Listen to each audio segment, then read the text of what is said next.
All right, today's discussion, the 7 human movement patterns. So you go to a gym, you get a program from a coach, and you see a long list of exercises, and you're like, well, how the fuck do I do this? I don't know all these exercises. There are tens of thousands of possible exercise variations out there, and you can't possibly learn all of them. So there must be a way to kind of understand how to read a program, how to understand movement, so that when you actually get a program in your hands, you're not lost in space. So the way to do that actually is with these 7 human movement patterns. Every human being moves in the same way. So this idea that there's a specific exercise specifically for you and your goals. For example, you want to lose weight, you should be doing this exercise, or you want to build muscle, you should be doing that exercise. It's all kind of bullshit. The truth is, there is only human movement and there are only human beings to move. So at the end of the day, you're only doing one of 7 patterns. Those 7 patterns are some type of bend, some type of squat, some type of lunge, some type of pull, some type of push, some type of twist, and gait patterns or running patterns. And at the end of the day, every complex movement you could think of is one of these patterns. Every gym exercise is one of these patterns. So let me break it down for you. Bends are, I guess you could classify them as all the deadlifts, right? There's more than just deadlifts, but I mean, I guess I would say the bread and butter for bends are deadlifts. Squats, we all know what squats are. Lunges, pulls are things like chin-ups, bent over row. Pushes, twist, and then gait is running patterns. So let's start off with a little example here. Let's say I'm a golfer. If I'm doing a golf swing, all right? I know you can't see me, the camera all the way down, but just imagine I'm doing a shitty little golf swing over here. When I'm doing a golf swing, how many movement patterns are present in my golf swing? Actually, you know what? I'll do this.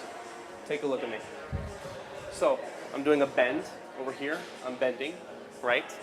I'm doing a twist pattern as I'm swinging back. I'm doing a lunge pattern over here. I'm pulling and I'm pushing. So in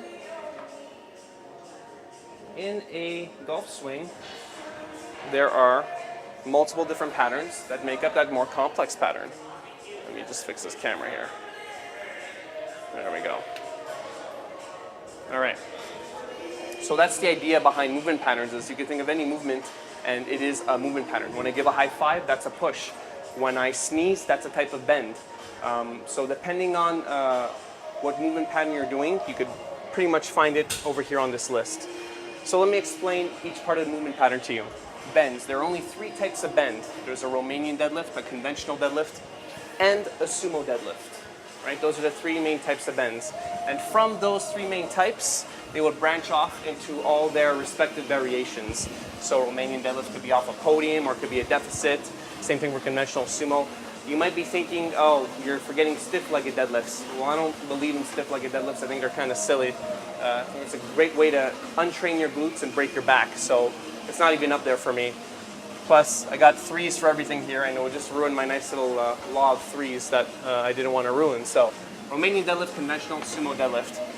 Squats, you have overhead squat, back squat, and front squat. For lunges, you have a Peterson step-up, a lunge, and a split squat. Pull-ups, you have chin-ups or pull-ups. Sorry, those are for your pulls. You have horizontal rows, bent over rows, and you have upright rows. For pushes, you have overhead press, bench press, or push-ups, and you have dips. And for twists, you have any type of wood chop, pale-up press, or hanging oblique twists. And finally, for gait patterns or running patterns, you have walking, running, and sprinting. So, what's the point of knowing all this information? It's simple. When you learn how to bend, squat, lunge, pull, push, twist, and gait, you learn all exercises, you learn how to read a program, and you don't have to struggle with looking at a piece of paper and saying to yourself, well, how do I do this? How do I do that? What do I have to do, coach? You become more independent when you understand that, in fact, everything that can be on your paper or your program is one of these movement patterns done a certain way, one way or another. That's it.